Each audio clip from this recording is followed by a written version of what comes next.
上海的国企都发不出工资了哦。Can you believe it? Even state-owned enterprises in Shanghai can't pay wages anymore. Today, a friend of mine suddenly came to borrow money from me. I was very surprised because he works at a construction state-owned enterprise. He earns more than 15,000 RMB a month and has good benefits. I thought, no matter what, he must be doing much better than me since I work in the loan business. How could he suddenly need to borrow money? Guess how much he asked for? 5,000 RMB, saying it was urgent. I thought, your salary is quite high. How could you still be short this amount? Then he hesitated and told me they haven't been paid for several months. He's been patching things together, juggling credit cards to cover daily expenses. I said, that won't work. You need to quit and find another job as soon as possible.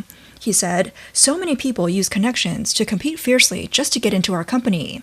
After all, it's a state-owned enterprise. If I quit, where can I get a job with similar conditions? My goodness, is it really this difficult now? In the comment section, some netizens said that currently only state-owned enterprises related to water, electricity, and gas are profitable. Others said there aren't many people in SOEs who actually do work. Once there's no money left to be taken, it's normal that wages can't be paid. Some suspected internet trolls threatened the blogger, saying, "Don't talk down Shanghai. Spreading rumors and defamation can be legally pursued." Other netizens boldly mocked the authorities, saying, "I remember Taiwanese President Lai Ching-te said he was willing to help the mainland resolve its economic difficulties." A CCP spokesperson responded, "Where does your confidence come from?" China Central Television exposed a case of project irregularities on April 14th. In an agricultural county in Shandong province, 7 billion RMB were invested to build a modern agricultural public training base, of which 368 million RMB came from government special bonds. Officials claimed it would be used for agricultural training and serve 17,000 people annually. However, reporters found that there were no crops and no livestock. The entire site was essentially a high-end hotel and club, with its actual function seriously inconsistent with its stated purpose. The incident quickly drew public attention. People questioned where the funds went and whether the project complied with regulations. The money appears to have been spent without clear accountability. People have been talking about how China is out of money and the national Treasury is empty. Although official propaganda about the economic situation remains optimistic, the public's perception is growing increasingly bleak. A recent major report suggests that the most concerning scenario may soon fully emerge. A report recently released by Canadian data research firm Visual Capitalist shows that using 1995 as a baseline, Chinese government debt increased relatively slowly at first.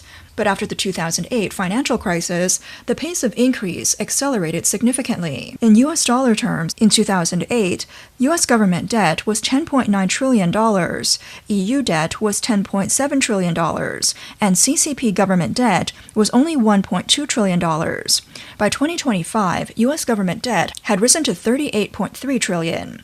European Union debt to $17.6 trillion, and CCP government debt had surpassed the EU for the first time, reaching $18.7 trillion. US debt grew from $10.9 trillion to $38.3 trillion, with a compound annual growth rate of about 7.7% over 17 years.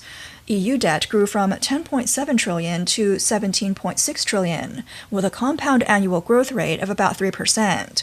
Meanwhile, CCP government debt increased from $1.2 trillion in 2008 to $18.7 trillion in 2025, expanding about 15.6 times over 17 years, with a compound annual growth rate of approximately 17.5%, far exceeding that of the US and the EU.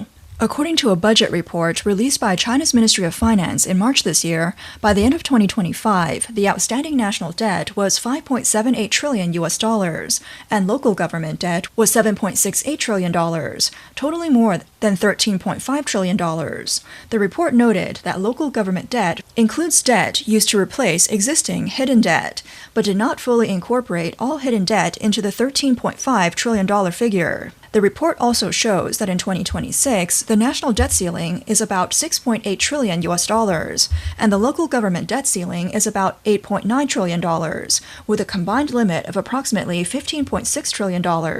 The overall debt growth rate is still close to 17%. International research institutes generally believe that the official data released by the CCP understates the actual level of debt. Previously, the International Monetary Fund estimated that by the end of 2023, debt associated with local government financing vehicles may have reached $8.4 trillion, about 47.6% of GDP, which is significantly higher than the CCP's officially stated hidden debt balance of $2 trillion. An IMF country report released in February this year indicates that China's economy faces downside risks. The main domestic risk is that if the contraction of the real estate sector exceeds expectations, combined with high debt levels, it could further weaken domestic demand, prolong deflation, and lead to continued reliance on exports for growth. The main external downside risk is the potential re-escalation of trade tensions. Official data on government bond issuance shows that in the first quarter of this year, local governments issued about 3.1 trillion RMB in bonds, an increase of about 9.3% compared to the same period last year. In 2025, local government bond issuance exceeded 10 trillion RMB for the first time. Analysts point out that China's economy has long been trapped in a distorted cycle of land finance. Local governments generate fiscal revenue by selling land at high prices, then use it as collateral for large-scale infrastructure investment and borrowing. This model tightly binds government finances, the banking system, and the real estate sector, making real estate a core pillar supporting GDP. However, as the real estate boom fades, developers have fallen into debt crises, and the property market continues to decline, even approaching collapse, with unusual cases emerging across the country. On April 13th, at the Xinfu City Zhenyuan project in Longhua District, Shenzhen, 3 residential buildings were launched for sale, attracting a large number of people queuing on site. Many individuals also climbed over railings in violation of rules, pushing and shoving. Dozens of security personnel were on site. During the incident, security guards sprayed pepper spray into the crowd. CCP state media reported that the developer is Shenzhen Hongyao Tai Industrial Company, and that the sales method was first come, first served. The 3 residential buildings include units of 65, 82, and 89 square meters, with on-site prices significantly lower than registered prices. Multiple state media outlets heavily promoted the incident, ostensibly criticizing the developer for hunger marketing and poor on-site organization, but in fact used the opportunity to promote a so-called substantial recovery of the housing market, thereby shaping public opinion. Local authorities also formally disciplined the security guard who used pepper spray. However, reporters learned that the disturbance, as in previous cases, was suspected to have been staged with paid participants hired by the developer. One man stated he was paid to act as a plant, saying each person was given 200 RMB and about 100 people were hired. We have a group chat for all these participants. I can't say more. Another man said he was recruited through a different channel and received higher compensation. He said, I was introduced by an acquaintance to act as a plant. 300 RMB is the base rate, and those who climb railings or take the lead get an extra 200 RMB. It's all the developer creating hype. There are very few real buyers now, and it's hard to make money. Online videos also show that the chaos at the sales site appeared staged. Individuals leading the railing climbing did not seem particularly urgent. Many others were watching and cheering, and those sprayed with pepper spray did not show obvious signs of distress. Some netizens mocked the situation, saying that all industries in mainland China are in a state of mutual harm, and even being a paid actor no longer just requires standing in line, but also being pepper sprayed. Other comments included, how could all the buyers be a group of young social types? Judging by their appearance, they seem like daily wage workers brought in from Shanghai. And those are probably agents playing roles. No one's buying homes, and agents have nothing to do. Most agents are young people. And it's all acting. The extras got into their roles to get more opportunities, and the security guards took it seriously. If it were real pepper spray, the place would have been cleared immediately. How could so many people still be standing around so casually? Some Chinese bloggers also took the opportunity to expose classic methods used by developers to create a false sense of atmosphere. First, they widely collect personal buyers, but release only a limited number of units, artificially amplifying the supply-demand gap to create a sense of scarcity. Second, they use unconventional tactics, such as late-night queue notifications, forcing customers to rush to the site and forming the impression of thousands queuing overnight. Then they amplify publicity, promoting narratives such as units sold out instantly or waiting all night without success. They deliberately guide cameras to capture prearranged dramatic scenes such as broken glass doors or customers fainting. If turnout still falls short, they outsource professional atmosphere teams to fill the space. In addition to the precarious real estate sector, China's last major economic engine, foreign trade exports, is also showing unfavorable signs. According to Reuters, China's exports slowed significantly in March. Beijing has long supported trade through subsidies and price cuts, drawing criticism from trade partners. Meanwhile, conflicts in the Middle East have sharply increased fuel and transportation costs, and authorities cannot avoid the impact of reduced purchasing power among buyers. According to data released by China's General Administration of Customs on April 14th, in US dollar terms, reports in March totaled $321 billion, a year-on-year increase of 2.5%, below Reuters' forecast of 8.6%. This marks a 5-month low. The growth rate declined by 37.1% compared to February, and by 19.3% compared to January and February.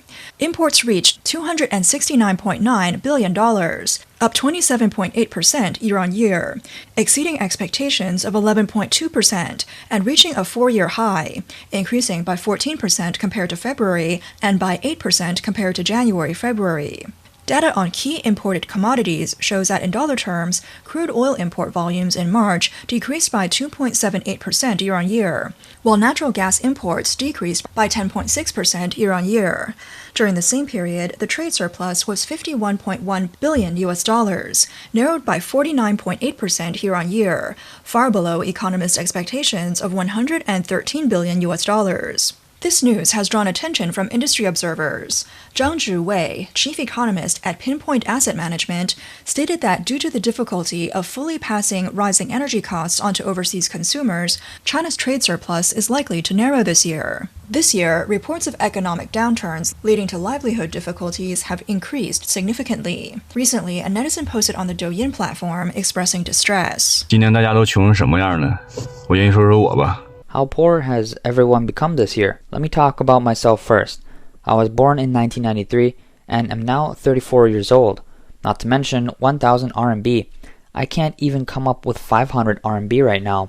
I have no job and no income. Our family of 3 relies entirely on my father, who works as a security guard to support us. Isn't that ridiculous? What's worse, my father is about to lose his job too. It's really like misfortune never comes alone. I previously failed in a business venture and owe more than 200,000 RMB in debt. My wife is in an even worse situation. Her field was landscape gardening, which is related to construction, and now the entire industry has collapsed. I've also been delaying paying my property management fees, and the management staff keep coming after me. Sometimes, I've just paid for the current quarter, and they're already urging payment for the next one. Now, all I can think about is making money. What about you? I just want to ask, is there anyone online who is poorer than me? One netizen replied, "Me, unemployed, no savings, no debt, living with nothing." Another commented, "You're still okay. I'm responsible for 2 elderly people and 3 children. My husband also has debts, and sometimes he even asks me for 10 RMB. A Douyin blogger attributed the economic problems to several types of bad actors. 现在很多专家教授看着人模狗样的，却一点人事他都不干。 Many so-called experts and professors today look respectable, but they don't do anything meaningful. For example, some experts say that wages being too high is not conducive to hard work. Others claim that the average household savings in China exceeds 3 million RMB, but if you break down the actual data, in 2024, China's total household deposits amounted to 140 trillion RMB. With a population of 1.4 billion, that averages to 100,000 RMB per person. Assuming 3 people per household, that comes to about 300,000 RMB per family. But that is just an average. In reality, the top 1% of the wealthy hold more than 90% of the total wealth. If you exclude that 1%, then the remaining 99% of ordinary households may not even have 100,000 RMB in savings on average. Worse still, data shows that over 500 million people have 0 bank savings. Why do these so-called experts say such things? Because they're speaking on behalf of capital, the government. saying that high wages are not conducive to hard work is essentially providing a theoretical basis for suppressing labor costs. The average wage in China's manufacturing sector is only a little over 5,000 RMB, while in the United States it is over 30,000 RMB, and in Japan around 20,000 RMB. Our wages are already very low.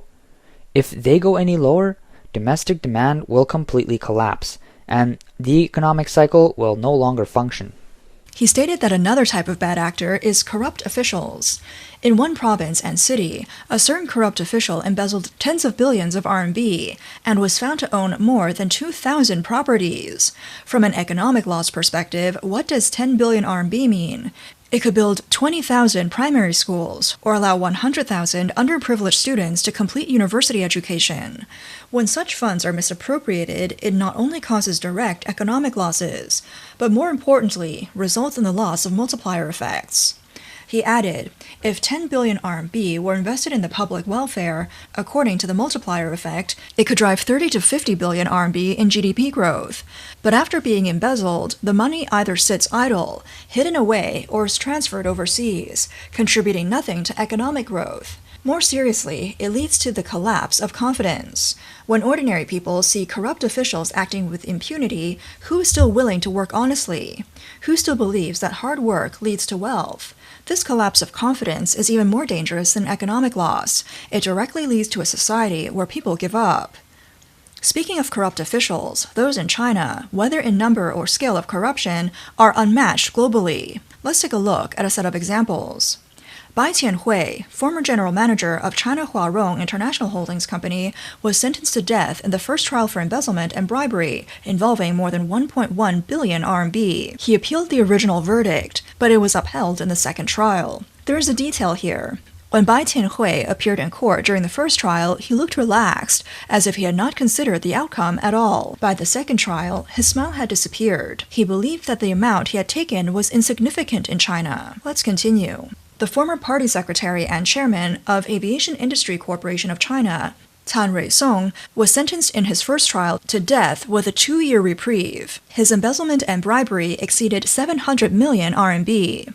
The Hangzhou Intermediate People's Court of Zhejiang Province publicly announced in the first trial that Zhang Hongli, former party committee member and vice president of the Industrial and Commercial Bank of China, was sentenced to death with a 2-year reprieve for accepting bribes totaling more than 177 million RMB. Lin Chengxing, former party group member of the Ministry of Industry and Information Technology and former head of the State Tobacco Monopoly Administration, was sentenced in the first trial to 16 years in prison for embezzlement, bribery, and causing losses of more than 208 million RMB in state-owned assets. Wang Yilin, former chairman of China National Petroleum Corporation, was sentenced in the first trial to 13 years in prison. His crime was illegally accepting more than 35 million RMBs in assets.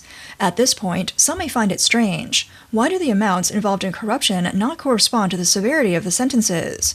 To state the key point directly, the last individual mentioned, Wang Yilin, had the lowest publicly disclosed amount among these cases and received the lightest sentence. In fact, it is claimed that his actual amount of corruption is astronomical and is considered a state secret. Some informed sources have alleged that the amount involved in Wang Yilin's case exceeds 1 trillion RMB. From this, a pattern can be observed. Even for officials who have been investigated and prosecuted, the actual scale of corruption does not necessarily correspond to the verdict, and may even be the opposite. Compared to CCP elites, his level of corruption is considered minor. Another blogger suggested that China's economy has already entered a state of crisis.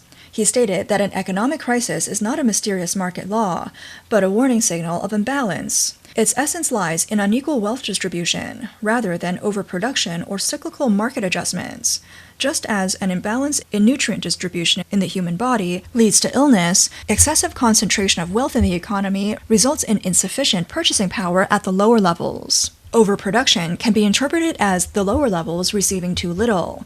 If they had sufficient purchasing power, the excess capacity could be absorbed. Consumption downgrade can be explained thusly. 50% of household income is used to repay mortgages, 20% for education and healthcare, leaving insufficient remaining funds. It is not that people are unwilling to spend, but that they lack money to spend. Market rules are set by the strong and serve as protection for vested interests. Optimizing for efficiency means optimizing for asset appreciation at the cost of people's health, families, and quality of life. Analysts state that the most alarming aspect of this crisis is not just the high debt levels, a sharp cooling of the real estate market, or weakening exports, but that the entire economic system is losing its ability to self-repair. Local governments rely on borrowing new funds to repay old debts, enterprises rely on price cuts to survive, and households rely on cutting expenses to endure. On the surface, the system still operates, but in reality, every link is consuming the future. When investment fails to generate returns, consumption cannot provide support, and credit can only continue to fill old gaps. The economy gradually falls into a vicious cycle. More seriously, once confidence collapses, market expectations, employment expectations, and income expectations will weaken simultaneously, further undermining domestic demand. This is no longer a normal economic slowdown, but a structural collapse in which debt, deflation, unemployment, and asset shrinkage reinforce one another. From this perspective, China's economy is entering a downward spiral, in which the more it struggles, the deeper it sinks, and the more it attempts to maintain stability, the more it bleeds, with no clear path to reversal in the short term.